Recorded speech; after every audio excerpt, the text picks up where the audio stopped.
Elizabeth Morgan se tenait à la fenêtre de sa chambre, au premier étage du manoir, et regardait la rue où, tout au bout, près d'une petite forge, travaillait Jack Harrison. Même d'ici, à travers le voile du brouillard matinal, elle le voyait lever son marteau et l'abattre sur l'enclume. Le son du métal heurtant le métal lui parvenait en un écho assourdi, et chaque coup résonnait dans sa poitrine comme un battement étrange et troublant. Elle savait qu'elle ne devrait pas regarder. Elle savait que c'était insensé et dangereux. Mais chaque matin, à son réveil, la première chose qu'elle faisait était de s'approcher de la fenêtre et de le chercher du regard. C'était devenu son rituel secret.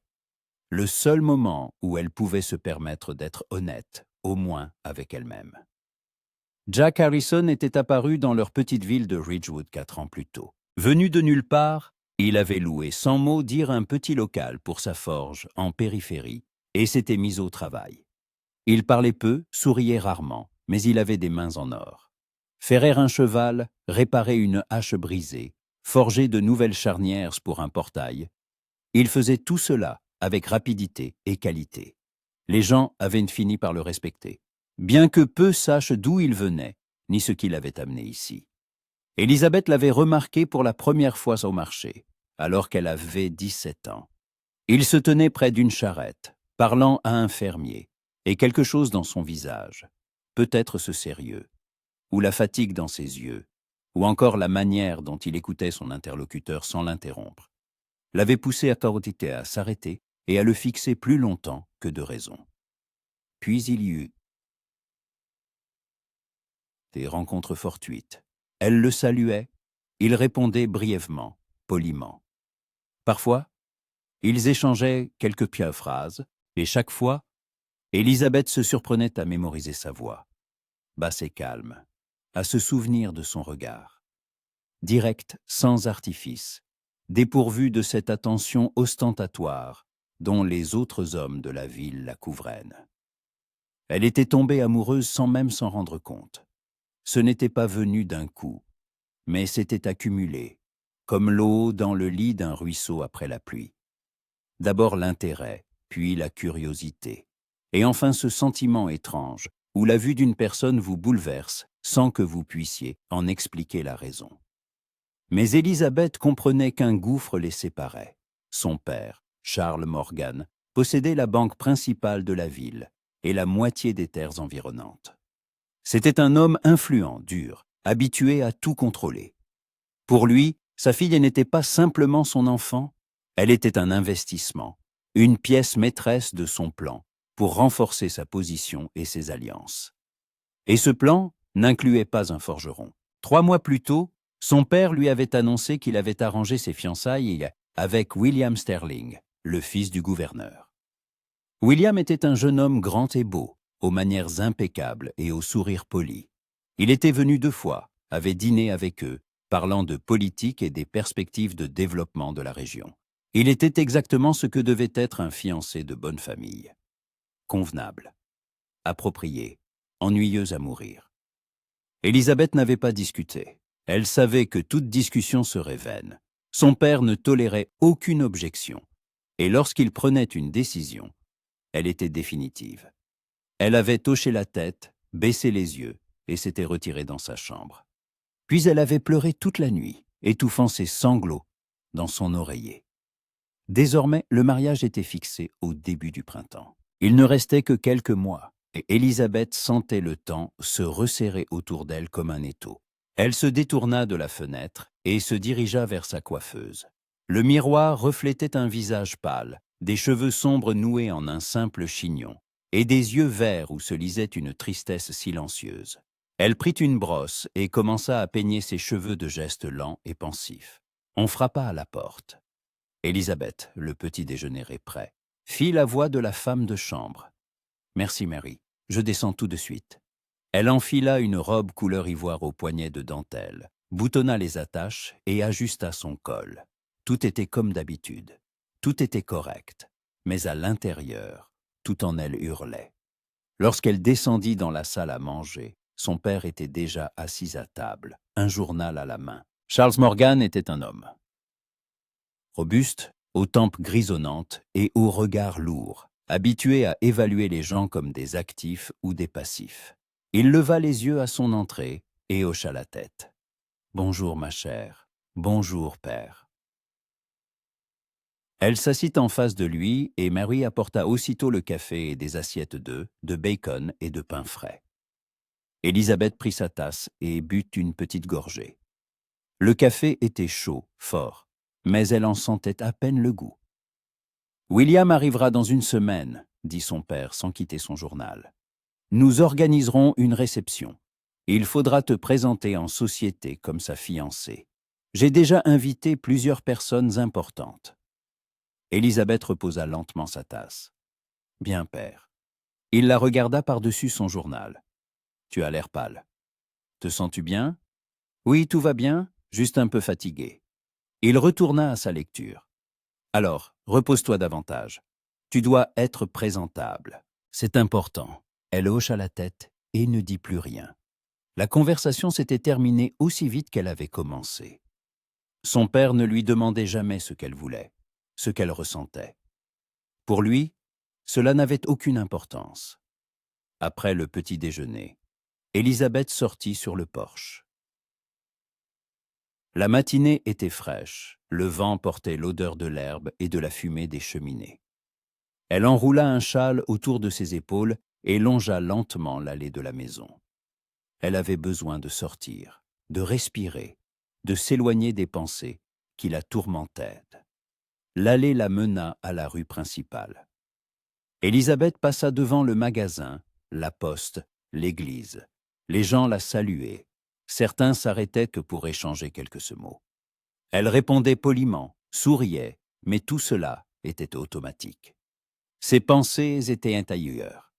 Elle n'avait pas prévu de se rendre à la forge. Cela s'était fait tout seul. Ses pieds y avaient conduite, comme s'il connaissait le chemin par cœur. Jack se tenait près de l'enclume, le dos tourné à la route. Il portait une chemise de travail aux manches retroussées, un pantalon large et un tablier de cuir.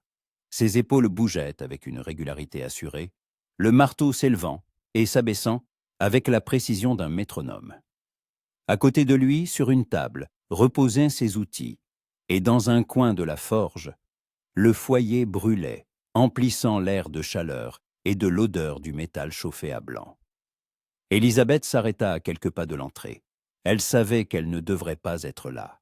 Elle savait que si quelqu'un la voyait, les rumeurs commenceraient. Mais elle ne parvenait pas à se forcer à partir. Jack sentit sa présence avant même qu'elle s'ait pu dire quoi que ce soit. Il se retourna et leurs regards se croisèrent. La surprise traversa son visage, puis autre chose, une émotion qu'il dissimula aussitôt. « Mademoiselle Morgan, » dit-il en posant son marteau et en s'essuyant les mains sur son tablier. « Bonjour, monsieur Harrison. » Il s'approcha, s'arrêtant sur le seuil de la forge. Quelques pas seulement les séparaient, mais Élisabeth ressentait cette distance comme un abîme. « Avez-vous besoin de quelque chose ?» demanda-t-il. Sa voix était calme, mais ses yeux trahissaient une certaine méfiance. « Non, je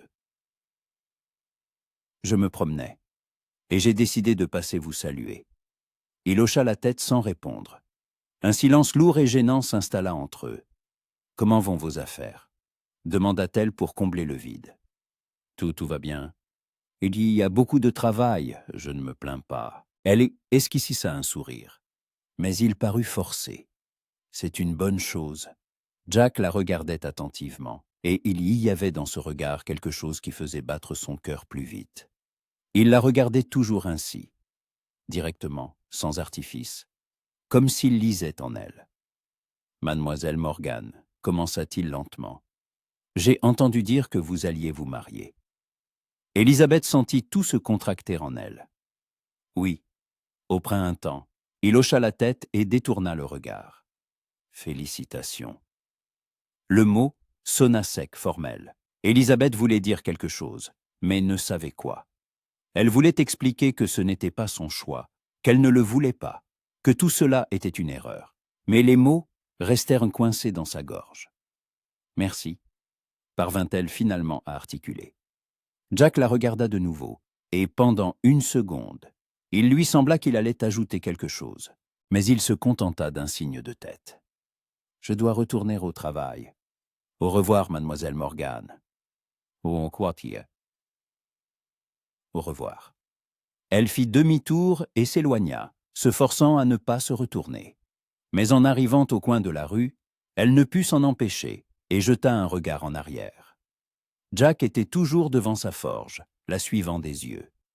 Leurs regards se croisèrent une nouvelle fois, et Élisabeth sentit son souffle se couper. Puis il se détourna et rentra dans la forge. Élisabeth resta au coin de la rue, la main sur sa poitrine, essayant de calmer ses tremblements. Elle comprenait que tout devenait de plus en plus compliqué, que chaque rencontre avec lui était une nouvelle blessure qui ne guérirait pas. Le soir, une fois la nuit tombée, elle était assise dans sa chambre, regardant par la fenêtre. En bas, dans la rue, les lanternes brillaient, projetant une lumière tamisée sur la route pavée. La ville s'endormait. Au loin, un chien aboyait. On entendait le claquement de sabots. Élisabeth sortit un vieux carnet du tiroir de son bureau et l'ouvrit. Il contenait ses écrits, ses pensées, ses sentiments, tout ce qu'elle ne pouvait dire à voix haute. Elle prit une plume et commença à écrire. « Je ne sais pas comment continuer à vivre. Chaque jour, je me réveille en sachant que je marche vers une vie que je n'ai pas choisie. Je serai l'épouse d'un homme que je n'aime pas. Je sourirai alors que tout se déchire en moi, et personne ne me demandera ce que je veux, car mon avis n'a aucune importance. » Elle s'arrêta et relut les lignes. Puis elle referma lentement le carnet et le rangea. Demain serait un autre jour, et tout recommencerait. 2 jours s'étaient écoulés depuis cette rencontre à la forge, et Élisabeth ne parvenait toujours pas à chasser de son esprit le regard de Jack lorsqu'il avait appris son mariage. Quelque chose avait traversé ses yeux, de la déception, de la douleur, ou peut-être simplement de la lassitude. Elle ne savait pas exactement, mais cela la tourmentait. Son père se plongeait de plus en plus dans les préparatifs de la réception. Chaque soir, au dîner, il racontait qui il avait invité, quelles personnalités importantes seraient présentes, et comment cela renforcerait leur position. Élisabeth écoutait en silence, hochant la tête aux moments opportuns, mais se sentait prise au piège dans des murs qui se resserraient chaque jour davantage. Le mercredi matin, elle se rendit au marché avec Mary. Il fallait acheter des légumes et légumes frais et quelques babioles pour la maison. Le marché se tenait sur la place centrale, où les marchands étalaient leurs marchandises sous des auvents. Pommes de terre, carottes, pommes, sacs de farine, bouquets d'herbes. Une odeur de terre, de pain et d'épices flottait dans l'air. Les gens s'agglutinaient devant les étals, s'interpellant et marchandant. Élisabeth s'arrêta devant une table de pommes, choisissant les plus rouges et les plus mûres. Mary se tenait à côté, tenant un panier. Soudain, une voix familière se fit entendre. « Mademoiselle Morgan. » Elle se retourna. Jack se tenait à quelques pas, un paquet d'outils à la main. Il portait une chemise propre de couleur sombre, un gilet et un chapeau à large bord. Il semblait fatigué, mais maître de lui. « Monsieur Harrison » répondit-elle en s'efforçant de cacher son trouble. « Bonjour ?» Il hocha la tête et s'approcha. Mary leur jeta un regard rapide, mais resta silencieuse, et se dirigea vers un autre étal, feignant de chercher quelque chose. « Comment allez-vous » demanda Jack. « Bien, merci. Et vous ?»« Tout va bien. Beaucoup de travail, mais ce n'est pas une mauvaise chose. » Élisabeth hocha la tête, baissant les yeux sur les pommes qu'elle tenait. Le silence devint gênant, et elle sentit ses joues s'empourprer. « Je voulais m'excuser, » dit soudain Jack, « pour notre conversation à la forge. J'ai été un peu brusque. » Elle leva les yeux et croisa son regard. « Vous n'avez pas été brusque, tout va bien. » Il secoua la tête. « Non, je me suis senti mal à l'aise après. C'est juste que la nouvelle m'a pris par surprise. Je ne m'y attendais pas. » Élisabeth ne savait que répondre. Son cœur battait si fort qu'elle craignait qu'il ne l'entende. « C'est la décision de mon père, » dit-elle à voix basse. « Pas la mienne. Jack se figea. Il la regarda longuement, attentivement, comme pour essayer de comprendre ce qu'elle voulait dire. Puis il hocha lentement la tête. « Je comprends. » Elle voulait en dire plus, expliquer qu'elle ne se mariait pas par amour, que ce n'était qu'un arrangement, qu'elle ne le voulait pas. Mais les mots restèrent coincés dans sa gorge, et elle ne fit que serrer plus fort les pommes dans ses mains.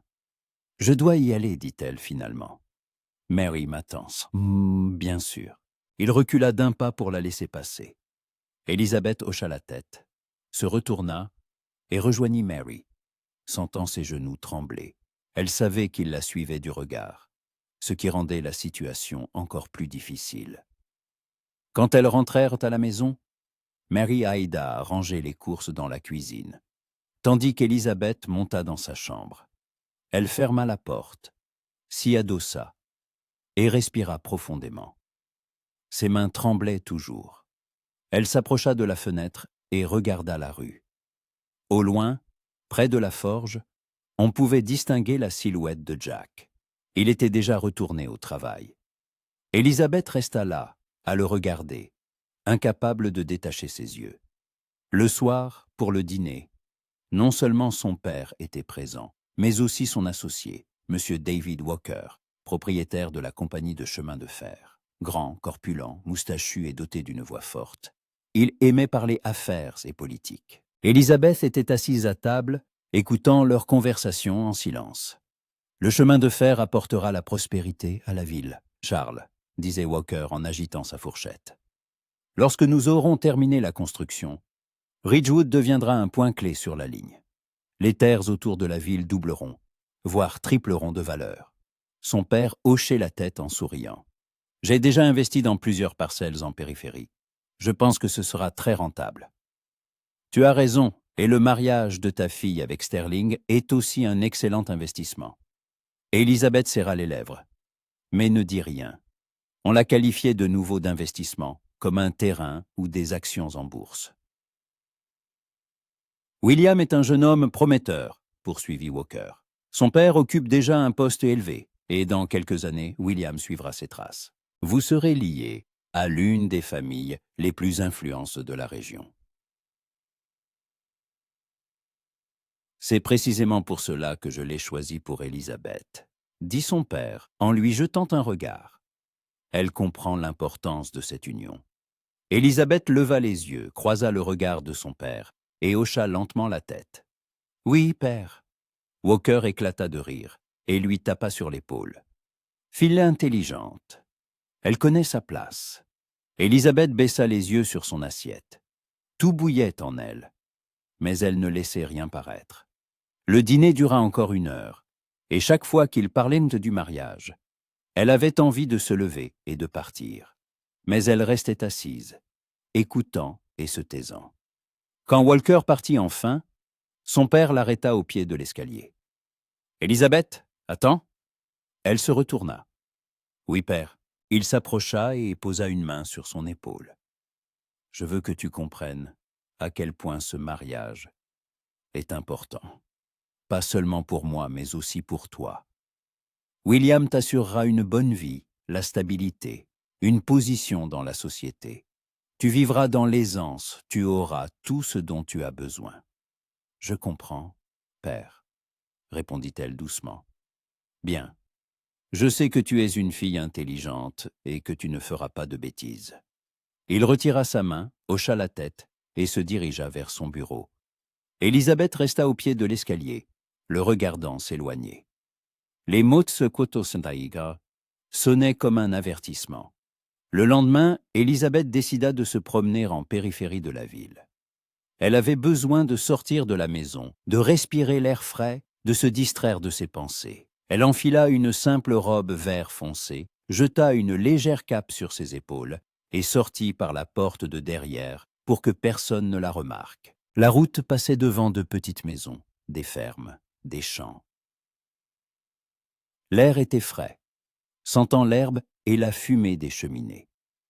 Élisabeth marchait lentement, savourant le silence.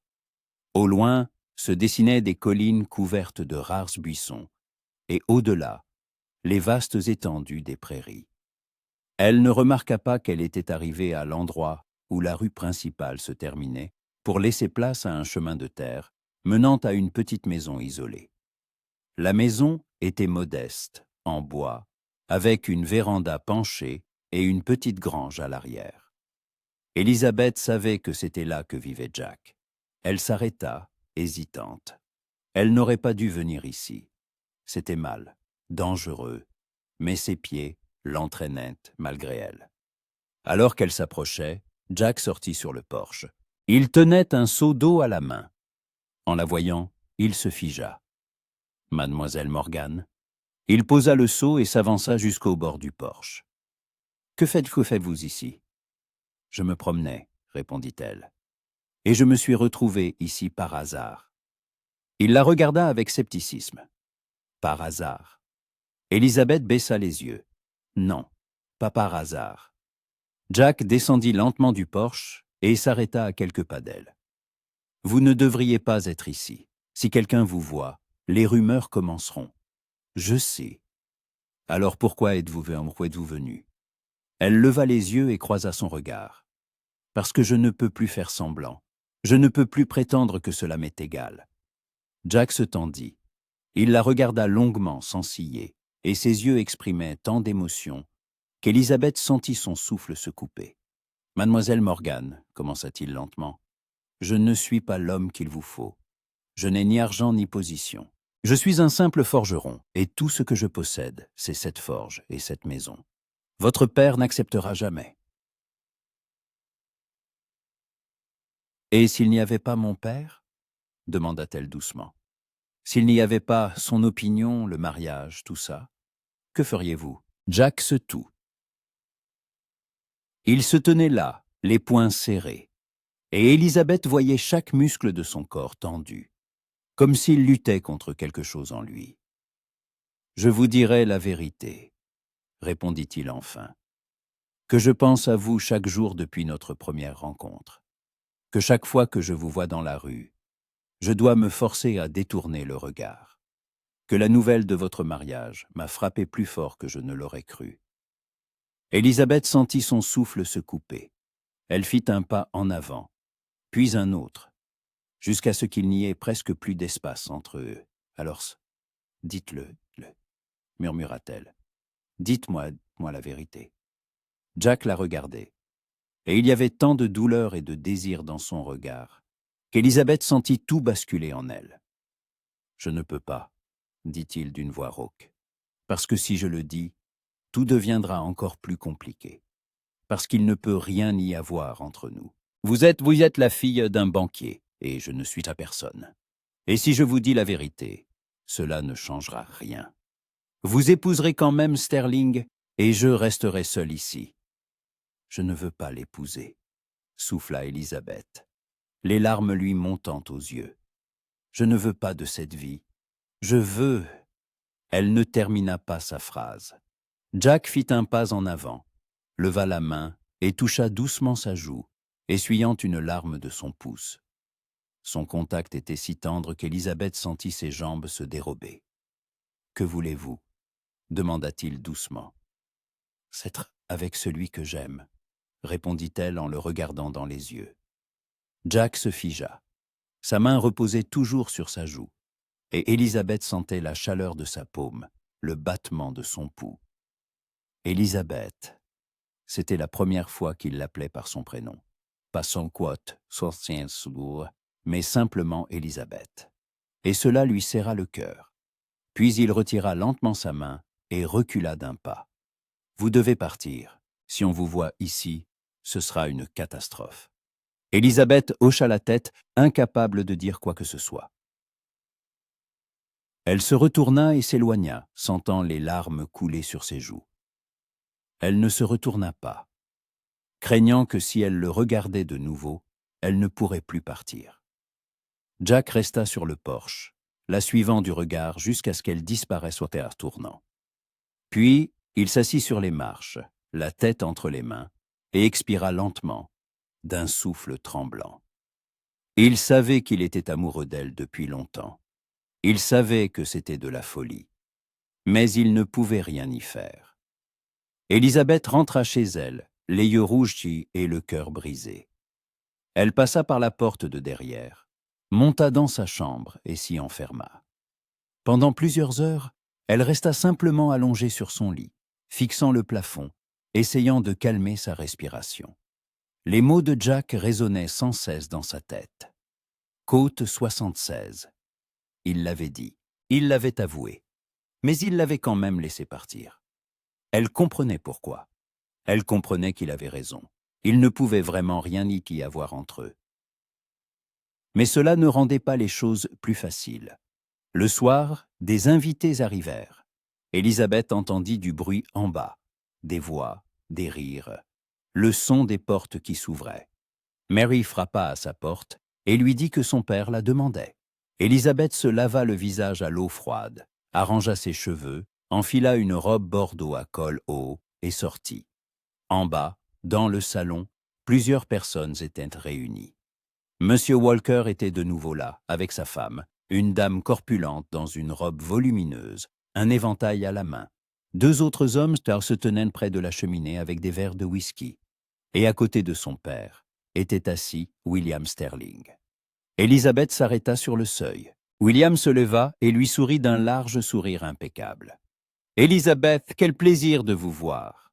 Elle se força à lui sourire en retour. « Bonjour William, je ne savais pas que vous viendriez aujourd'hui. »«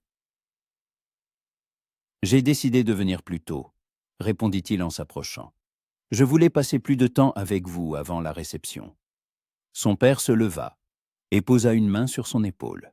« J'ai invité William à rester chez nous quelques jours. Ainsi, vous pourrez mieux vous connaître. » Élisabeth sentit tout se contracter en elle, mais hocha la tête. « Bien sûr, père. » William lui tendit la main et elle la prit. Sa paume était chaude, lisse, sans callosité. Il la conduisit jusqu'au canapé, s'assit à côté d'elle sans lâcher sa main. « Racontez-moi, comment avez-vous passé ces derniers jours ?»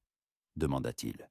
« J'espère que vous vous préparez à notre mariage, avec autant d'impatience que moi. » Élisabeth se force à ne pas retirer sa main. « Oui, bien sûr, le temps se passe vite. »« C'est vrai, acquiesça William. Dans quelques mois, nous serons mari et femme, et notre nouvelle vie commencera. Je pense déjà à acheter une maison non loin de la résidence de mon père. La région est magnifique, vous l'aimerez. » Il parlait avec l'assurance d'un homme habitué à ce que tout se déroule selon ses plans. Élisabeth écoutait, hochait la tête, mais chaque mot lui semblait une pierre lourde qui s'abattait sur sa poitrine. La soirée s'éternisa. Les invités discutaient, riaient, buvaient du vin. William ne la quittait pas, lui parlant de ses projets, de politique, de la manière dont son père le préparait à un poste élevé. Élisabeth répondait par monosyllabes, s'efforçant de ne pas montrer que chaque minute passée à ses côtés était une torture. Lorsque les invités partirent enfin, son père l'appela dans son bureau. William était resté dans le salon, discutant avec Monsieur Walker. « Tu lui as fait bonne impression, » dit son père en fermant la porte. « Il est satisfait. C'est important. » Élisabeth se tenait près de la porte, le regard baissé. « J'en suis heureuse. » Son père s'approcha et la regarda attentivement. « Tu as l'air fatiguée. Quelque chose ne va pas ?»« Non, tout va bien. Juste un peu fatigué. » Il hocha la tête, mais le doute traversa son regard. « Bien, va te reposer. Demain, tu devras passer la journée avec William. Je veux que vous vous promeniez en ville, que tu lui montres tout, que les gens vous voient ensemble. » Élisabeth hocha la tête et sortit. En montant l'escalier, elle sentit les larmes lui monter à la gorge. Demain, elle devrait se promener en ville aux côtés de William, sourire, parler, faire comme si tout allait bien. Et quelque part là-bas, dans sa forge, serait Jack qui les verrait ensemble. Cette nuit-là, Élisabeth ne dormit presque pas. Elle resta allongée, fixant l'obscurité, et pensait à ce qu'aurait pu être sa vie si les choses avaient été, si elles avaient été différentes. Si elle était née simple fille, et non dans la famille d'un banquier. Si elle avait pu choisir par elle-même. Le matin, elle descendit pour le petit déjeuner, et William l'attendait déjà. Il était impeccablement vêtu. Chemise blanche, gilet sombre, cheveux soigneusement coiffés. Quand elle entra, il se leva, s'approcha et lui baisa la main. « Bonjour, ma chère. Prête pour notre promenade ?» Élisabeth se força à sourire. « Oui, bien sûr. » Ils sortirent après le petit déjeuner. William lui offrit son bras et Élisabeth le prit. Ils marchaient dans la rue principale et les gens se retournaient, les saluaient. Certains s'arrêtaient pour les féliciter pour leur fiançailles. William était charmant, poli, répondant à tous avec un sourire. Il jouait son rôle à la perfection. Élisabeth marchait à ses côtés, se sentant comme sur une scène où chacun de ses pas, chacune de ses paroles, faisait partie d'un spectacle. Elle souriait, hochait la tête, remerciait pour les félicitations. Mais à l'intérieur, c'était le vide. En passant devant la forge, Élisabeth se tourna involontairement. Jack était à son enclume, travaillant, mais lorsqu'ils arrivèrent à sa hauteur, il leva la tête. Leurs regards se croisèrent une seconde, et Élisabeth vit dans ses yeux une douleur qu'il tentait de dissimuler. William remarqua qu'elle regardait dans cette direction et jeta un œil à la forge. « C'est le forgeron du coin ?» demanda-t-il. « Oui, » répondit doucement Élisabeth. « Il a l'air d'un simple ouvrier. Avez-vous besoin de lui commander quelque chose ?»« Non. »« Juste comme ça ?» William haussa les épaules et l'entraîna plus loin. Élisabeth marchait, sentant tout se déchirer en elle. Elle savait que Jack avait tout vu. Il l'avait vu au bras d'un autre homme, lui souriant, jouant le rôle de la fiancée soumise. Le soir, quand William se retira, Élisabeth s'enferma de nouveau dans sa chambre. Elle ne pouvait plus vivre ainsi. Elle ne pouvait plus prétendre que tout allait bien, alors que tout en elle hurlait. Elle sortit son carnet et se mit à écrire. Elle écrivit sur ses sentiments, sur sa souffrance, sur sa fatigue de ce mensonge. Elle écrivit sur Jack, sur sa peur de le perdre à jamais. Le lendemain matin, Mary lui apporta une lettre. Élisabeth prit l'enveloppe, surprise. L'écriture était inconnue, irrégulière. Elle ouvrit la lettre et commença à lire. « Élisabeth, je sais que je ne devrais pas vous écrire. Je sais que ce n'est pas correct. Mais après ce qui s'est passé, je ne peux pas rester silencieux. J'ai décidé de quitter Ridgewood. Je n'ai plus ma place ici. Vous voir chaque jour et savoir que vous serez avec un autre, c'est plus que je ne peux supporter. Je partirai dans 1 semaine. Je ne sais pas où exactement. Peut-être au nord, peut-être plus à l'ouest. Quelque part où je pourrais recommencer à zéro. Je voulais vous remercier pour avoir été honnête avec moi, pour être venu ce jour-là. Cela a beaucoup compté pour moi. Je vous souhaite d'être heureuse, même si ce bonheur n'est pas avec moi. Jack. » Élisabeth relisait la lettre encore et encore, et à chaque fois, les larmes lui montaient aux yeux. Il part. Il quitte la ville. Et elle ne le reverra peut-être jamais. Elle serra la lettre dans ses mains, la pressa contre sa poitrine et ferma les yeux. Tout bouillonnait en elle. Le désespoir, la peur, la colère. Elle ne voulait pas de ça. Elle ne voulait pas qu'il parte. Elle ne voulait pas le perdre. Mais que pouvait-elle faire? Son père n'accepterait jamais. Le mariage était déjà fixé. William était là. Tout était déjà décidé. Élisabeth passa le reste de la journée dans un état second. Elle descendit pour le déjeuner, s'assit à table à côté de William, écouta les conversations sans en entendre un mot. Ses pensées étaient loin. Le soir, quand tout le monde fut parti, elle sortit sur le porche. La nuit était fraîche, le ciel parsemé d'étoiles. Au loin, on entendait un chien aboyer, le bruit du vent dans les arbres. Élisabeth se tenait appuyée contre la balustrade, regardant les lumières de la ville.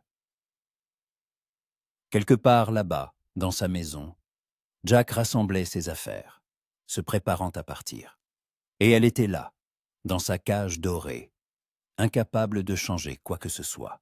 Elle pensait à ce qui arriverait s'il partait. Elle épouserait William, deviendrait sa femme, vivrait dans une grande maison, irait à des réceptions, sourirait aux bonnes personnes. mais il y aurait toujours un vide en elle, car le seul homme qu'elle avait aimé aurait disparu de sa vie pour toujours. Élisabeth ferma les yeux et expira lentement. Elle ne savait pas quoi faire. Mais elle savait une chose. Elle ne pouvait pas le laisser partir sans lui dire la vérité, sans lui dire ce qu'elle ressentait. Même si cela ne changeait rien, il devait le savoir. Le lendemain matin, Élisabeth se réveilla avec une ferme résolution. Elle devait voir Jack. Elle devait lui parler avant qu'il ne parte. Mais comment faire? Son père surveillait chacun de ses pas. William était constamment à ses côtés. Elle attendit le bon moment. Il se présenta après le déjeuner, lorsque son père partit pour affaires, et que William alla inspecter des terres en périphérie de la ville avec M. Walker. Élisabeth jeta un châle sur ses épaules, sortit par la porte de derrière et se dirigea rapidement vers la périphérie, où se trouvait la maison de Jack. Son cœur battait si fort qu'elle en entendait chaque pulsation. Elle ne savait pas ce qu'elle dirait, mais elle savait qu'elle devait le faire. Quand elle arriva près de la maison, Jack était sur le porche, chargeant des affaires dans une charrette. En la voyant, il se figea. « Élisabeth, que faites-vous ici ?» Elle s'approcha et s'arrêta près de la charrette. « J'ai reçu votre lettre. » Jack baissa les yeux. « Vous n'auriez pas dû venir. Je le devais. Je ne pouvais pas vous laisser partir sans vous dire... » Elle se tut, cherchant ses mots. Jack la regardait, attendant. « Sans me dire quoi ?» demanda-t-il doucement. Élisabeth leva les yeux et croisa son regard. « Que je vous aime, que je vous ai toujours aimé, et que je ne veux pas que vous partiez. » Jack se figea. Tant d'émotions traversèrent son regard qu'Élisabeth sentit son souffle se couper. « Élisabeth » commença-t-il d'une voix rauque, mais elle ne le laissa pas finir. Elle fit un pas en avant, se hissa sur la pointe des pieds et l'embrassa. Jack resta immobile une seconde, puis l'enlaça, la serrant contre lui, et répondit à son baiser avec une telle force et un tel désespoir qu'Élisabeth sentit ses jambes se dérober. Quand ils se séparèrent, ils étaient tous deux essoufflés. Jack pressa son visage contre sa poitrine, lui caressant les cheveux. « Qu'avons-nous fait ?» murmura-t-il. Élisabeth ferma les yeux, écoutant les battements de son cœur. « Je ne sais pas, mais je ne regrette rien. » Jack s'écarta et la regarda. « Et maintenant, vous allez quand même épouser Sterling. Votre père ne nous acceptera jamais. »« Je sais, » répondit-elle doucement, « mais je ne peux pas simplement vous laisser partir. Je ne peux pas vivre en sachant que vous êtes quelque part au loin, et moi ici, dans cette cage. » Jack lui serra les mains. « Alors, partez avec moi. » Élisabeth se figea. « Quoi ? Partez avec moi, » répéta-t-il. « Nous pouvons recommencer à zéro, quelque part loin d'ici, là où personne ne nous connaît. Je trouverai du travail. Nous construirons notre vie. » Élisabeth le regardait, et un espoir mêlé de peur grandissait dans sa poitrine. « Mon père, il ne me le pardonnera pas. Il me cherchera. »« Nous irons si loin qu'il ne nous trouvera pas, » dit Jack fermement. « Mais c'est votre choix, Élisabeth. Je ne peux pas vous forcer. Ce doit être votre décision. » Élisabeth se tenait là, serrant ses mains, et comprenait qu'elle était face au choix le plus important de sa vie. Rester et se soumettre à la volonté de son père. Ou partir avec l'homme qu'elle aimait et tout risquer. « Laissez-moi le temps de réfléchir, » murmura-t-elle. Jack hocha la tête. « Nous avons 3 jours. Dans 3 jours, je pars. Si vous décidez de venir avec moi, venez ici cette nuit-là. Je vous attendrai. » Élisabeth hocha la tête et recula d'un pas. « Je viendrai. » Elle se retourna et s'éloigna, sentant tout basculer en elle. Elle venait d'embrasser Jack. Il lui avait proposé de partir avec lui. Et maintenant, elle devait prendre une décision qui changerait toute sa vie. Les 3 jours qui suivirent furent les plus longs de la vie d'Élisabeth. Chaque matin, elle se réveillait le cœur lourd, consciente que le temps passait et que sa décision n'était toujours pas prise. La journée, elle était assise aux côtés de William, écoutant ses récits sur leur avenir. sur la maison qu'il achèterait pour eux, sur les réceptions qu'ils organiseraient. Il parlait de tout cela avec une telle assurance, comme si leur mariage était une fatalité, une question réglée et close. La nuit, Élisabeth restait éveillée pensant à Jack, à ses mains qu'il avait tenues, à sa voix lorsqu'il avait dit « Partez avec moi », à la façon dont il la regardait, comme si elle était la seule lumière dans son monde. Son père se plongeait de plus en plus dans les préparatifs de la réception. Il avait commandé les meilleurs vins, engagé les meilleurs musiciens, invité les personnes les plus influentes des villes voisines. Cette soirée devait être le triomphe de la famille Morgan, une démonstration de leur pouvoir et de leur position. Et dans ce plan, Élisabeth n'était qu'un bel ornement, un élément du décor. Le deuxième jour, Mary remarqua qu'Élisabeth semblait pâle et fatiguée. Elle lui apporta une tisane à la menthe et s'assit au bord de son lit. « Mademoiselle Élisabeth, vous ne vous sentez pas bien? Faut-il appeler le médecin ?» Élisabeth secoua la tête, tenant la tasse entre ses mains. « Non, Mary, tout va bien. Je suis juste un peu fatiguée par toute cette agitation. » Mary la regarda attentivement, et ses yeux trahissaient son inquiétude. « Vous pouvez tout me dire si quelque chose ne va pas. » Je ne le répéterai à personne. Élisabeth leva les yeux et croisa le regard bienveillant de la femme de chambre. Mary était avec elle depuis son enfance, plus proche que quiconque dans cette maison. Mais même à elle, Élisabeth ne pouvait dire la vérité. Elle ne pouvait pas parler de Jack, de la lettre, de la proposition de fuite. « Merci, Mary, mais tout va vraiment bien. » Mary hocha la tête, mais la méfiance ne quitta pas son visage. Elle se leva et arrangea la couverture du lit.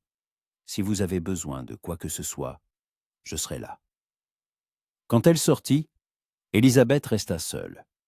Elle finit sa tisane et s'approcha de la fenêtre. En bas, dans la rue, William se promenait avec son père. Ils discutaient de quelque chose, riaient. Deux hommes qui avaient n'importe décidé de son destin sans même lui demander son avis. Élisabeth serra les poings. Quelque chose de nouveau grandissait en elle. Pas seulement de la tristesse ou du désespoir, mais de la colère.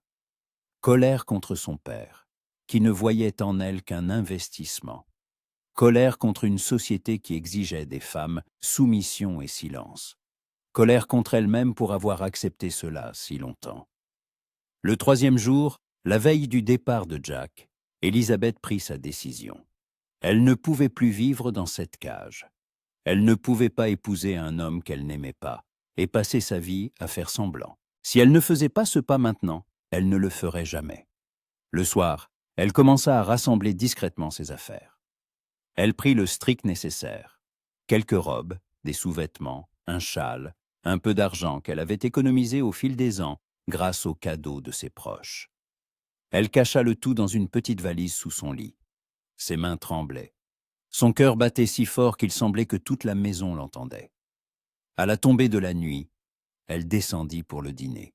Son père était assis en bout de table, William à ses côtés.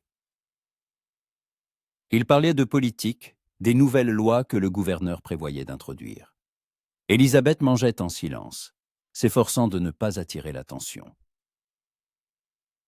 « Élisabeth, vous êtes bien silencieuse ce soir, » remarqua William en se tournant vers elle. « Tout va bien ?» Elle leva les yeux et se força à sourire. « Oui, juste un peu fatiguée par les préparatifs de la réception. »« C'est compréhensible, » acquiesça-t-il. « Mais demain, tout sera terminé et vous pourrez vous reposer. Et après-demain, mon père et moi partons quelques jours pour affaires. À mon retour, nous commencerons à préparer le mariage. » Élisabeth hocha la tête et baissa les yeux sur son assiette. Demain, Jack partait. Et si elle n'allait pas le voir cette nuit, elle ne le reverrait jamais. Après le dîner, elle monta dans sa chambre, prétextant la fatigue et le désir de se coucher tôt. Son père hocha la tête sans même lever les yeux des documents qu'il parcourait. William lui baisa la main en guise d'adieu et lui souhaita une bonne nuit. Élisabeth s'enferma dans sa chambre, s'adossa à la porte et expira lentement. Elle attendit que la maison sombre dans le silence. Attendit que les lumières du bureau de son père s'éteignent, que William se retire dans sa chambre d'amis, que les domestiques vaquent à leurs occupations. 1 heure passa, puis une autre. Finalement, lorsque l'horloge sonna à minuit, Élisabeth sortit la valise de sous son lit, enfila une cape sombre et ouvrit doucement la porte. Le couloir était vide et sombre. Elle se glissa jusqu'à l'escalier, descendit en se tenant à la rampe. Chaque pas faisait grincer bruyamment le plancher, et elle avait l'impression que toute la maison l'entendait. Mais personne ne sortit, personne ne l'appela. Élisabeth atteignit la porte de service, l'ouvrit sans bruit et sortit. La nuit était fraîche, le ciel couvert de nuages. Le vent portait une odeur de pluie. Elle longea rapidement la maison en restant dans l'ombre, puis tourna dans une rue latérale. Son cœur battait si fort qu'elle en entendait chaque pulsation. La valise semblait incroyablement lourde dans ses mains, mais elle avançait, sans se retourner, craignant que si elle s'arrêtait, elle perdrait sa détermination. Le chemin jusqu'à la maison de Jack lui prit environ une demi-heure. En approchant, elle vit une lumière à la fenêtre. Jack ne dormait pas. Il attendait. Élisabeth s'arrêta devant le porche, inspira profondément et frappa à la porte. Presque aussitôt la porte s'ouvrit et Jack apparut sur le seuil. Il était en chemise, les cheveux en désordre, les yeux grands ouverts de surprise. « Élisabeth, souffla-t-il. « Tu es venue. » Elle hocha la tête, incapable de parler. Jack fit un pas en avant, lui prit la main, la fit entrer et referma la porte. Puis il l'enlaça si fort qu'elle en eut le souffle coupé. « Je n'étais pas sûr que tu viendrais, » murmura-t-il en la serrant contre lui. « J'attendais, et je craignais que tu changes d'avis. »« Je n'ai pas changé d'avis, » répondit Élisabeth en le serrant à son tour. « Je veux être avec toi. Où que tu ailles, j'irai avec toi. » Jack s'écarta, la regarda, et il y avait une telle tendresse dans ses yeux qu'Élisabeth sentit les larmes lui monter à la gorge. « Tu comprends ce que cela signifie ?» demanda-t-il sérieusement. « Tu laisses tout Gassituti derrière toi. Ta maison, ta famille, ta position. Nous repartirons de zéro, quelque part au loin. La vie sera difficile. »« Je sais, » répondit-elle fermement. « Mais je ne peux plus vivre cette vie. Je ne peux pas épouser un homme que je n'aime pas. Je te choisis, Jack. Je nous choisis. » Jack sourit. Pour la première fois depuis qu'elle le connaissait, un vrai sourire. Il se pencha et l'embrassa, lentement, tendrement, et Élisabeth sentit une chaleur et un espoir l'envahir. Quand ils se séparèrent, Jack prit sa valise. « Nous devons partir tout de suite. Dès l'aube, ton père découvrira ta disparition et lancera les recherches. Nous devons nous éloigner le plus possible avant qu'il ne mette tout le monde sur pied. » Élisabeth hocha la tête. Jack la conduisit à la charrette, déjà prête. Ses affaires, ses outils, des provisions y étaient à charger. Il l'aida à monter et posa une couverture sur ses épaules. « Nous irons vers le nord, » dit-il en s'asseyant à côté d'elle et en prenant les rênes. « Il y a de petites villes là-bas où personne ne nous connaît. Je trouverai du travail, nous louerons une maison. Tout ira bien. » Élisabeth posa sa tête sur son épaule. « Tant que nous serons ensemble, tout ira bien. » Jack fit claquer les rênes et la charrette s'ébranla. Ils quittèrent Ridgewood dans l'obscurité de la nuit, laissant derrière eux tout ce qu'Élisabeth avait connu. La ville disparut lentement à l'horizon, ses lumières lui devenant de plus en plus petites avant de s'évanouir complètement.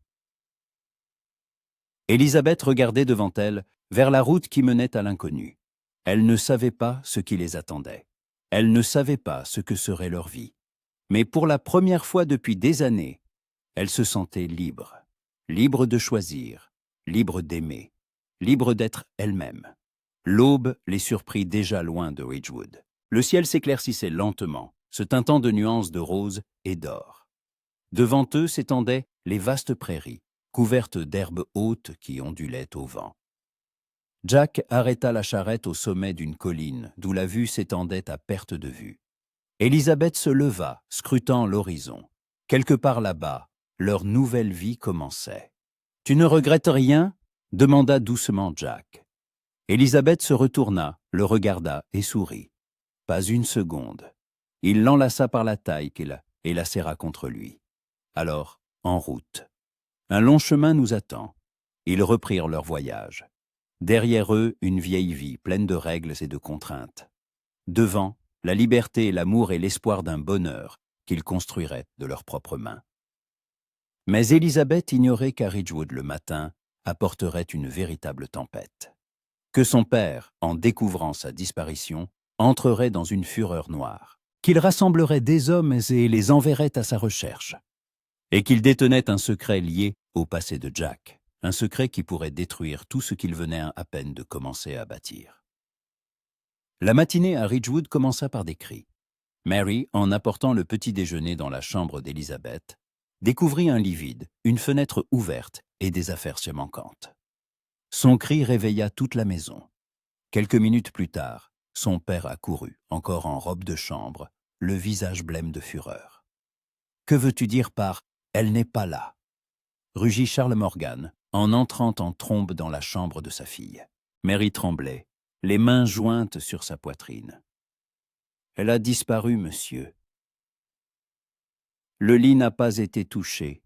Une partie de ses affaires a disparu. Je ne sais pas quand elle est partie.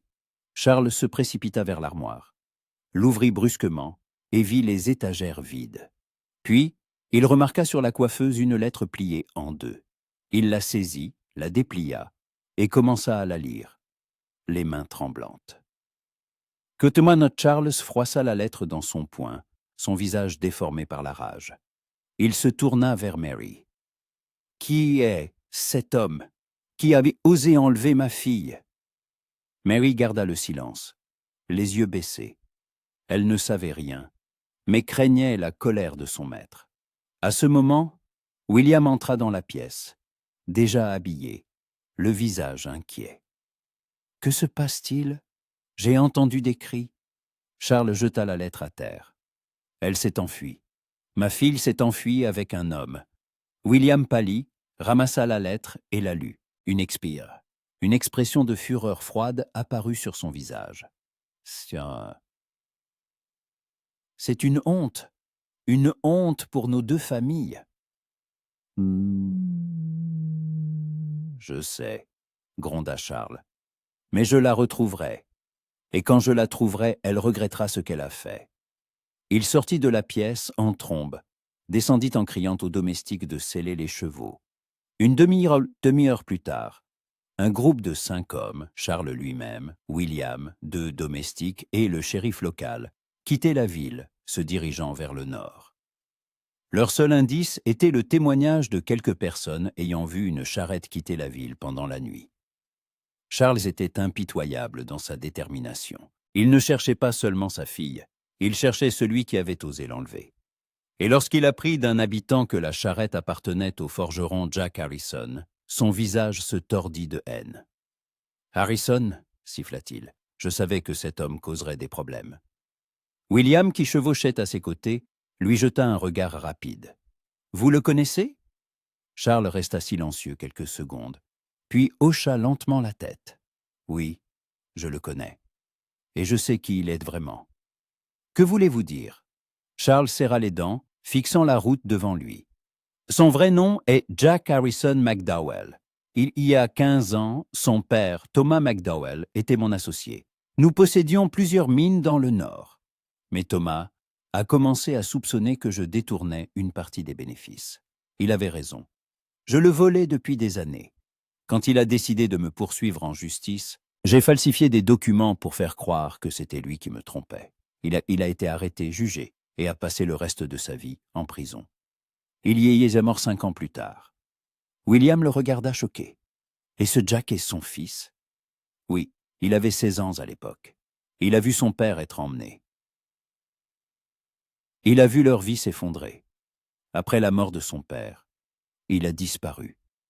Je pensais qu'il était mort quelque part dans les prairies, ou qu'il était devenu un vagabond, Mais apparemment, il a survécu, a changé de nom, et est revenu sous les traits d'un forgeron. William fronça les sourcils. Mais pourquoi ne s'est-il pas vengé de vous plus tôt? Pourquoi a-t-il choisi cette méthode? Charles eut un rictus, mais ses yeux trahissaient son anxiété. Parce qu'il voulait me frapper là où ça fait le plus mal. Il a volé ma fille. Il a détruit mes plans. Il m'a déshonoré devant tout le monde. C'est sa vengeance. William serra les poings. Alors nous devons les retrouver. Et quand nous les trouverons, je m'occuperai personnellement de ce forgeron. Charles hocha la tête, donna un coup de cravache à son cheval, et ils accélérèrent d'un l'allure. Pendant ce temps, Elizabeth et Jack étaient déjà loin de Ridgewood. Ils avaient roulé sans arrêt toute la nuit et la matinée, ne s'arrêtant que pour laisser les chevaux se reposer et boire. Elizabeth était assise à côté de Jack, enveloppée dans une couverture, et contemplait les vastes étendues qui s'offraient à eux. « Combien de temps allons-nous rouler ?» demanda-t-elle. « Encore 2 jours, » répondit Jack sans quitter la route des yeux. « Il y a une petite ville à la frontière d'un autre État. Là-bas, personne ne nous connaît. Je pourrai trouver du travail. Nous louerons un logement. » Elizabeth hocha la tête, mais l'inquiétude se lisait dans ses yeux. « Mon père nous cherchera. Il ne s'arrêtera pas avant de nous avoir trouvés. » Jack se tourna et la regarda. « Je sais, mais le temps qu'il nous trouve, nous serons déjà loin. Et je ne le laisserai pas t'emmener. » Elizabeth lui prit la main et la serra. « Jack, je dois te dire quelque chose. Je ne sais pas ce qui nous attend. Je ne sais pas ce que sera notre vie. Mais je ne regrette pas une seule seconde ma décision. Je t'ai choisi et je te choisirai encore, même en sachant tout ce qui nous attend. » Jack arrêta la charrette, se tourna vers elle et la serra dans ses bras. « Je t'aime, Elizabeth. Je t'aime plus que je ne pensais pouvoir aimer quelqu'un, et je te promets que je ferai tout pour te protéger. » Ils restèrent ainsi quelques minutes, serrés l'un contre l'autre, écoutant le silence des prairies. Puis Jack reprit les rênes, et ils continuèrent en leur chemin. Le soir, ils atteignirent une petite ferme isolée. Jack s'arrangea avec le fermier pour qu'ils puissent passer la nuit dans la grange. Le fermier, un homme âgé aux yeux bienveillants, ne posa pas de questions. Il hocha simplement la tête, leur montra l'endroit et leur apporta un peu de nourriture, du pain, du fromage, de la viande séchée. Elizabeth et Jack s'installèrent sur l'un sur le foin, partageant leur modeste repas. La nuit était chaude et la lumière de la lune filtrait à travers les fentes des murs de la grange. « Jack, » commença doucement Elizabeth, « tu ne m'as jamais parlé de ton passé. D'où viens-tu? Que s'est-il passé avant que tu n'arrives à Ridgewood ?» Jack se figea, regardant le morceau de pain dans ses mains. Il resta silencieux si longtemps qu'Elizabeth crut qu'il ne répondrait pas. Puis il expira lentement. « Mon vrai nom est Jack Harrison McDowell. Mon père était l'associé de ton père. Il possédait des mines, gagnait bien leur vie. Mais ton père l'a trompé, a falsifié des documents et l'a accusé de vol. Mon père a été arrêté, jugé et emprisonné. Il y était mort quand j'avais 21 ans. Je me suis retrouvé seul, sans argent, sans maison. J'ai erré pendant plusieurs années, travaillant où je pouvais, jusqu'à ce que j'ai assez d'argent pour ouvrir une forge. J'ai changé de nom, j'ai déménagé à Ridgewood et j'ai tout recommencé. » Elizabeth écoutait, le cœur serré de douleur.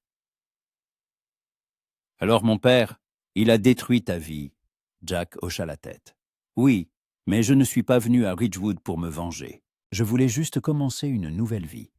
Oublier le passé. Mais quand je t'ai rencontré, tout a changé. Je n'avais pas l'intention de tomber amoureux. Je n'avais rien prévu de tout cela. Mais tu es apparu, et je n'ai pas pu résister. » Elizabeth sentit les larmes lui monter aux yeux. « Jack, je suis tellement désolée pour ce que mon père a fait. Désolée que tu aies traversé tout ça. » Il prit sa main et la porta à ses lèvres. « Ce n'est pas ta faute. Tu n'es pas responsable des actes de ton père. Et je ne t'en veux pas. Je ne t'en ai jamais voulu. » Elizabeth l'enlaça, et ils s'allongèrent sur le foin, se tenant l'un à l'autre. Elle comprenait maintenant pourquoi Jack avait tant hésité, pourquoi il ne lui avait pas parlé de ses sentiments. Il craignait qu'elle n'apprenne la vérité et ne le déteste. Mais elle ne pouvait pas le haïr. Elle l'aimait, et ce sentiment était plus fort que tous les secrets. Le lendemain matin, ils reprirent la route. Mais dans l'après-midi, alors qu'ils traversaient une petite forêt, Jack arrêta brusquement la charrette. Il scrutait l'horizon, tendant l'oreille. « Que se passe-t-il » demanda Élisabeth.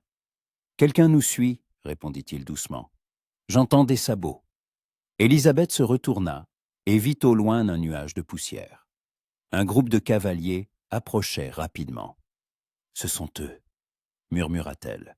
« C'est mon père. » Jack saisit les rênes, fouetta les chevaux, et la charrette bondit en avant. Ils filaient sur la route, mais les cavaliers étaient hantés plus rapides. Élisabeth se retournait et voyait la distance entre eux se réduire. « Jack, il nous rattrape !»« Je sais, tiens-toi bien. » Jack quitta la route et dirigea la charrette dans la forêt. Les arbres défilaient, les branches leur fouettant le visage. Élisabeth s'agrippa au bord de la charrette, secouée par les cahots. Mais la charrette ne pouvait rivaliser avec la vitesse des chevaux. Quelques minutes plus tard, les cavaliers les rejoignirent. Charles Morgan chevauchait en tête, suivi de William et des autres. Ils encerclèrent dans la charrette, forçant Jack à s'arrêter. Charles sauta de son cheval, le visage rouge de colère. « Élisabeth, sors de cette charrette, immédiatement !» Élisabeth se leva, mais Jack la retint par le bras. « Ne t'approche pas de lui. » Charles fit un pas en avant, la main sur la crosse de son revolver. « Toi !» gronda-t-il en regardant Jack. « Tu as osé voler ma fille, toi, fils de Thomas McDowell, voleur et menteur comme ton père. » Jack se leva lentement, fixant Charles avec une fureur froide. « Mon père n'était pas un voleur, c'est toi qui lui as tout volé. Tu as détruit sa vie, envoyé un innocent en prison. Et je n'ai pas volé Élisabeth. Elle a choisi de partir. » Charles éclata de rire. Mais son rire n'avait rien de joyeux. « Choisi ? Tu crois qu'elle t'a choisi ? Tu l'as simplement utilisée pour te venger de moi. C'est ta vengeance, n'est-ce pas ? Tu voulais me prendre ce que j'ai de plus cher. » Jack fit un pas en avant, le feu brillant dans ses yeux. « Je ne l'ai pas utilisée. Je l'aime. Et oui, je sais qui tu es. Je sais ce que tu as fait à mon père. Mais Élisabeth n'a rien à voir avec ça. Elle ne fait pas partie de ma vengeance.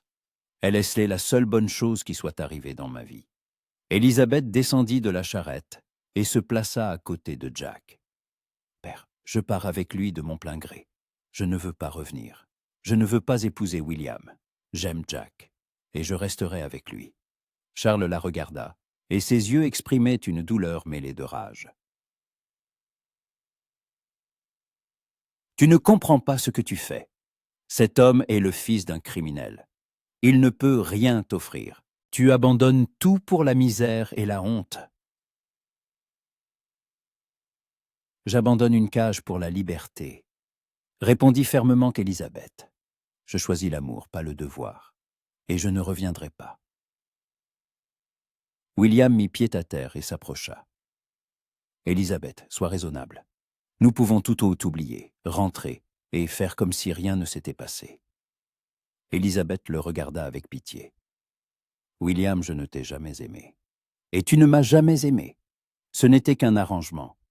Tu mérites quelqu'un qui t'aimera vraiment. Mais ce n'est pas moi. » Charles dégaina son revolver et le pointa sur Jack. « Alors je te ramènerai de force. Et cet homme ne se mettra plus jamais en travers de mon chemin. » Élisabeth se jeta en avant, protégeant Jack de son corps.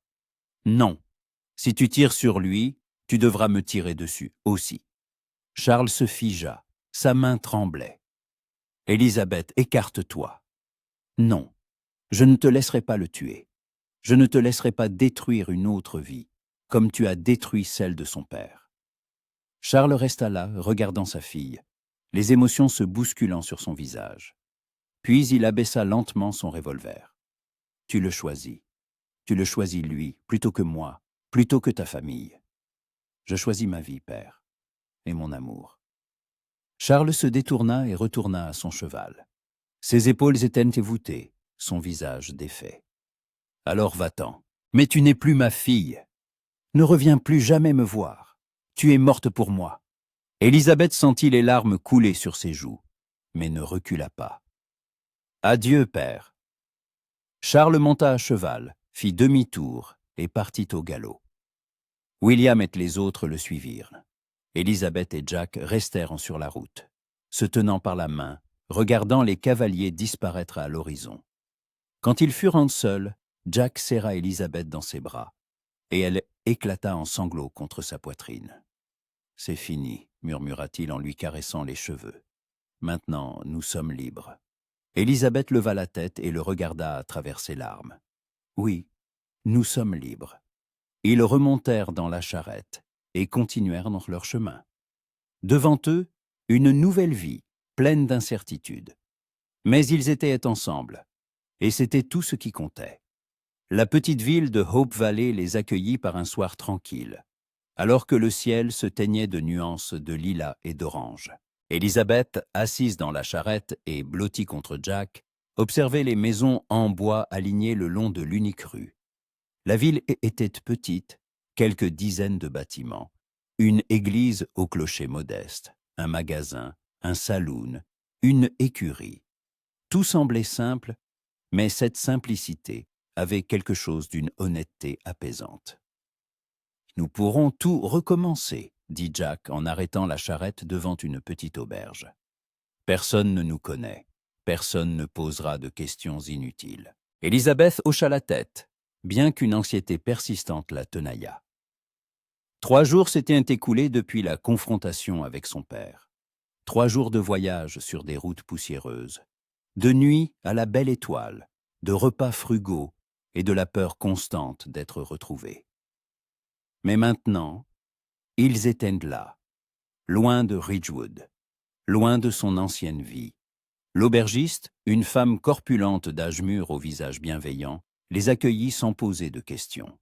Jack se présenta comme un forgeron cherchant du travail et présenta Élisabeth comme sa femme. C'était le premier mensonge de leur nouvelle vie, mais il était nécessaire. Élisabeth sentit son cœur se serrer en l'entendant, mais ne dit rien. On leur donna une chambre, au premier étage, petite, avec un lit étroit, une table en bois et une fenêtre donnant sur la rue. Élisabeth regarda autour d'elle, et la réalité la frappa de plein fouet. C'était sa nouvelle vie. Fini le manoir, les domestiques, le confort. Seulement cette chambre, cette ville et Jack.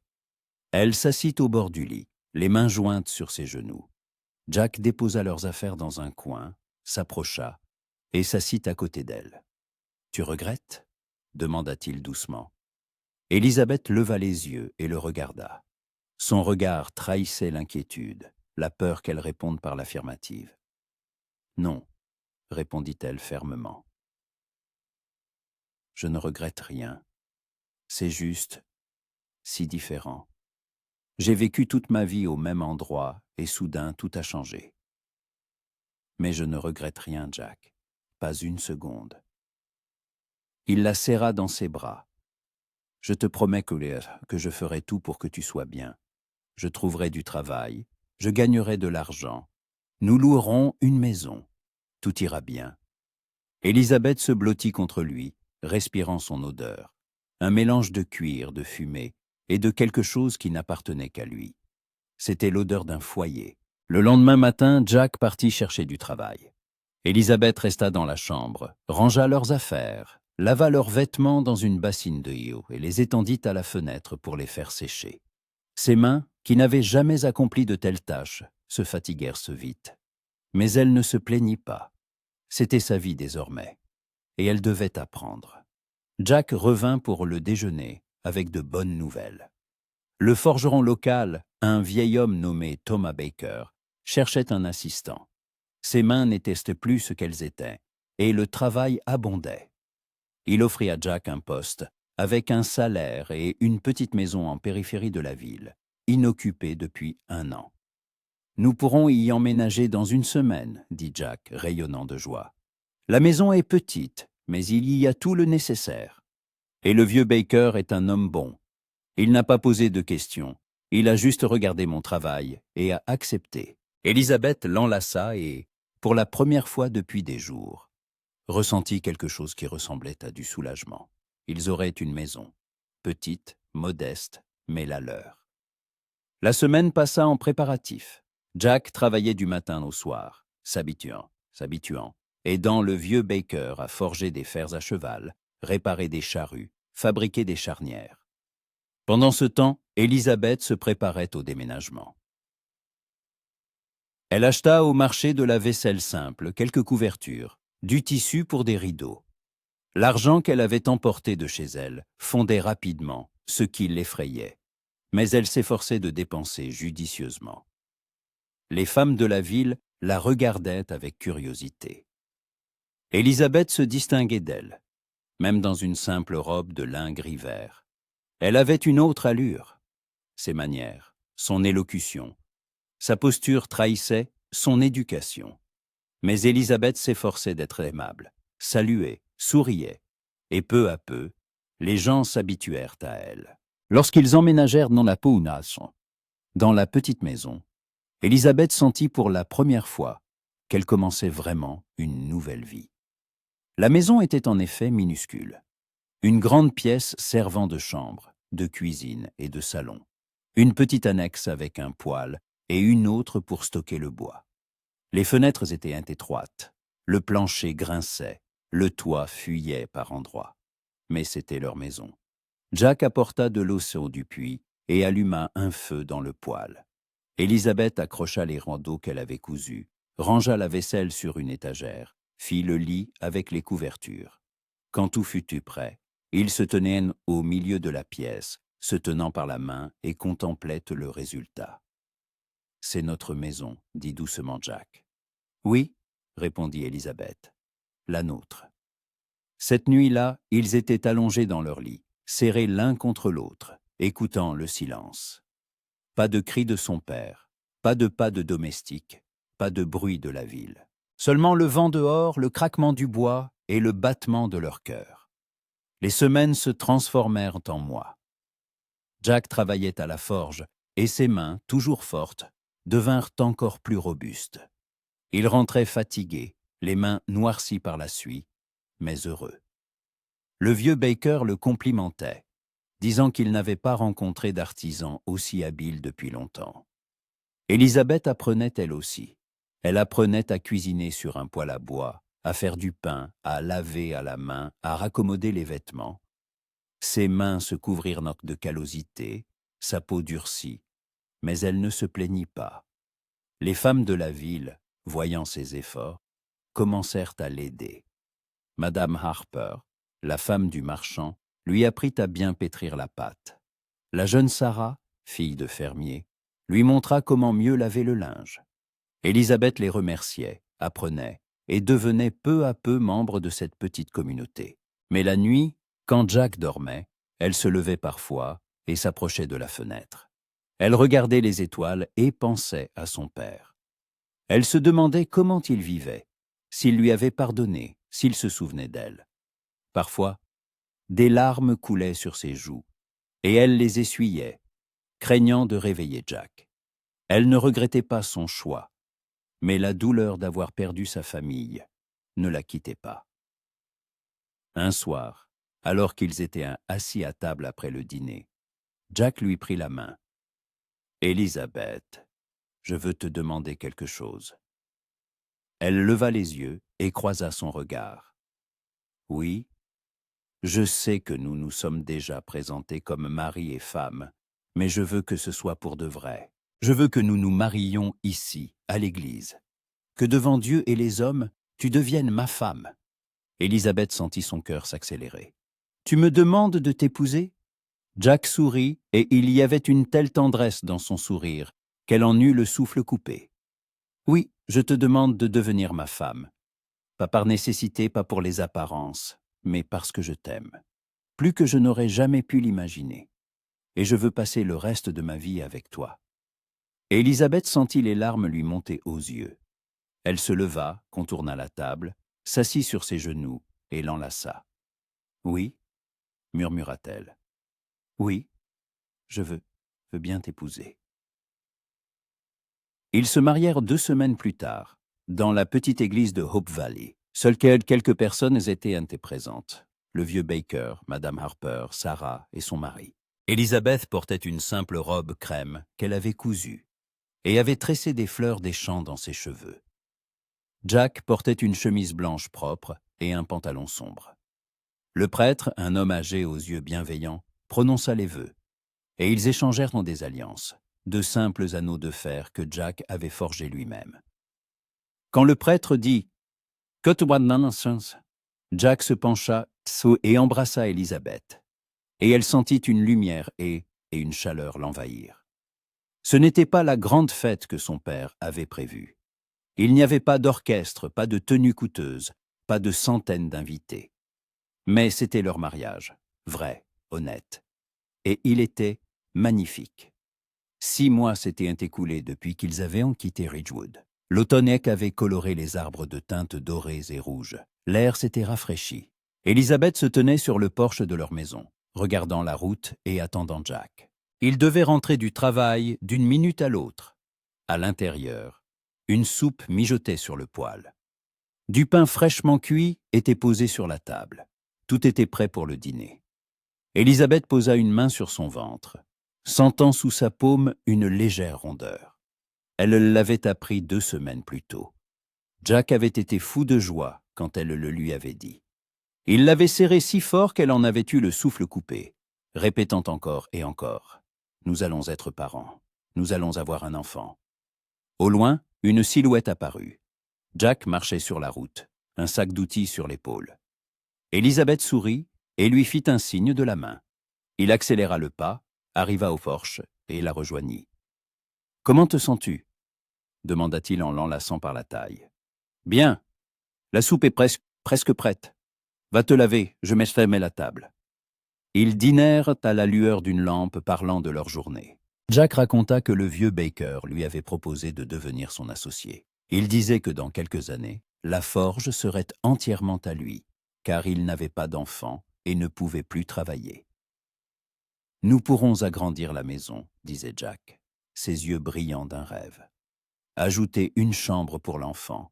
Peut-être construire une véranda, nous y arriverons, Elizabeth. » Elle le regardait et sentait une chaleur se répandre en elle. Oui, leur vie était difficile. Oui, ils avaient beaucoup perdu, mais ils s'étaient trouvés, et c'était le plus important. Tard dans la soirée, alors qu'ils se préparaient à dormir, on frappa à la porte. Jack se méfia, prit un couteau sur la table et s'approcha de la porte. « Qui est là ?»« Le facteur », répondit une voix de l'extérieur. « Une lettre pour Madame Harrison. » Jack ouvrit la porte. Sur le seuil se tenait un jeune homme en uniforme postal, une enveloppe à la main. « C'était pour vous. Ça vient de Ridgewood. » Elizabeth s'approcha et prit la lettre, les mains tremblantes. Sur l'enveloppe, une écriture familière, celle de son père. Quand le facteur fut parti, elle ouvrit lentement l'enveloppe et commença à lire. « Que t'on atteindras. » Elizabeth relisait la lettre encore et encore, les larmes coulant sur ses joues. Jack s'approcha et l'enlaça. « Qu'est-ce que c'est ?» Elle lui tendit la lettre. Il la lut et son visage refléta une multitude d'émotions. La surprise, l'incrédulité, un espoir prudent. « Il nous a acceptés, » murmura Elizabeth. « Il m'a pardonné. » Jack la serra contre lui. « C'est une bonne chose. Cela signifie que tu as de nouveau une famille. » Elizabeth leva la tête et le regarda. « J'ai toujours eu une famille. C'est toi ma famille, Jack, toi et notre futur enfant. Tout le reste n'est qu'un plus. » Et ils se tenaient enlacés au milieu de leur petite maison, tandis que dehors, le vent soufflait, annonçant le froid. Mais ici au chaud, dans les bras l'un de l'autre, ils étaient bien. Elizabeth ne savait pas ce que l'avenir leur réservait. Elle ne savait pas si elle retournerait un jour à Ridgewood, si elle se réconcilierait vraiment avec son père. Mais elle savait une chose, elle avait fait le bon choix. Elle avait choisi l'amour plutôt que le devoir, la liberté plutôt que la cage, la vie plutôt que l'existence. Et cela suffisait. Quelque part au loin, à l'horizon, le soleil d'un nouveau jour se levait. Et Élisabeth et Jack l'accueillaient ensemble, prêts à affronter toutes les épreuves. Car ils avaient l'essentiel, un amour qui ne s'était pas brisé sous le poids des circonstances, mais qui n'en était devenu que plus fort. Leur histoire n'était pas un conte de fées, elle était réelle, avec toutes ses difficultés, ses douleurs et ses pertes. Mais dans cette réalité, il y avait une vérité que nul argent ne pouvait acheter. Le bonheur construit de ses propres mains, l'amour forgé à travers les obstacles, et la liberté d'être soi-même. Et c'était bien plus que suffisant.